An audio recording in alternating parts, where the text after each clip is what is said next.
Hey guys, make sure you stand till the end. If you make one common mistake, we can burn modules, computers, and that can end up costing you thousands of dollars in repairs. How we know about that? It happened to us back in the day. Stay with us, we'll explain what it is.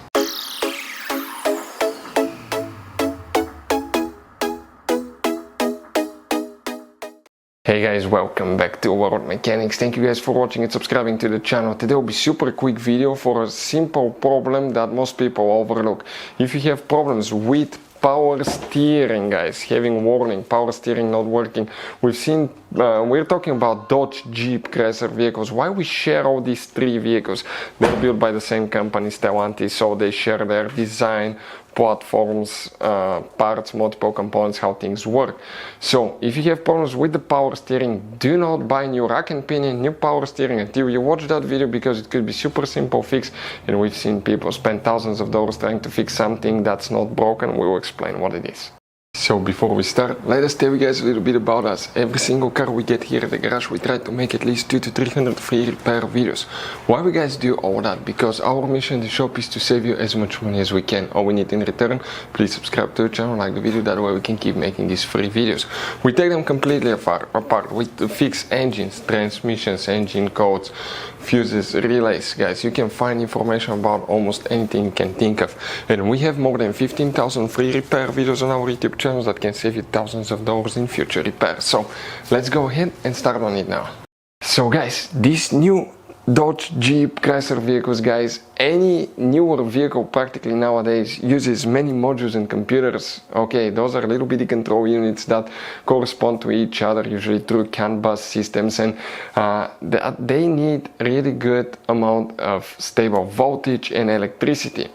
And when the voltage is off, electricity is not enough, what happens? They go nuts practically. So one of those things is the power steering is actually electric power steering on most newer vehicles, and it needs substantial amount of power. Now, one thing that people never actually check correctly is, if you have problems with power steering, the first thing is to test your battery in your car, because it could be simple fix, but that's where two mistakes come in place. Let us show you now, guys. If we come here, okay, I want to show you something. Check this thing out. We have two batteries, right? This is the first one right here, and that battery, guys, okay, we have, what do we have? 12.81 volts, 12.82. What about this battery here next to it? 12.54. So using a voltmeter, it immediately tells us that this is a bad battery, and this one here, okay, is a good battery, right? But surprise, guys, and we'll show you why. You cannot use a voltmeter to test your battery. You need to put load on your battery to know if it's good or bad. And how you do that?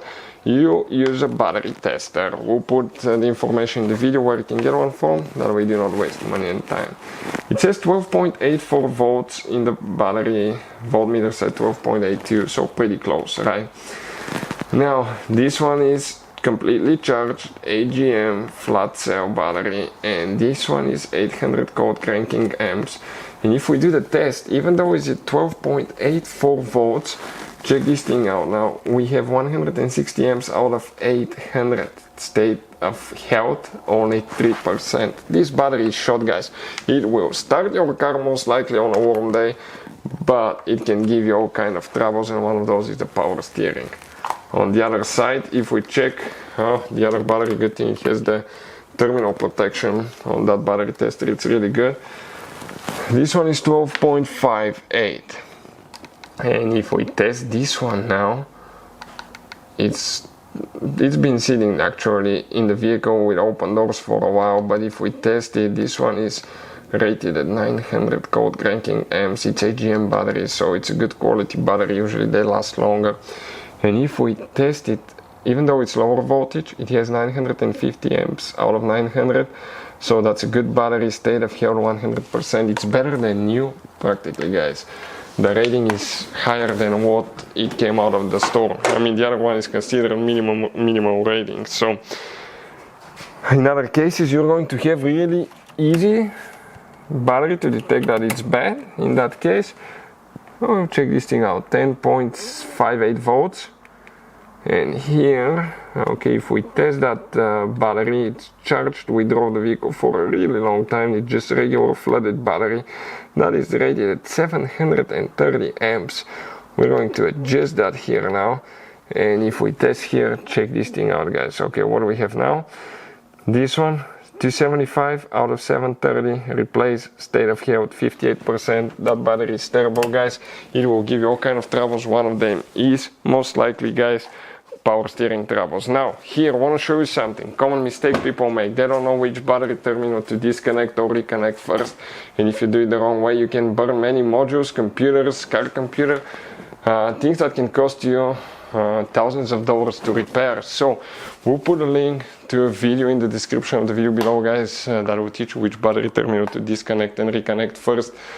We did that mistake back in the day. We burned a module on Mercedes that cost us $2,000, guys.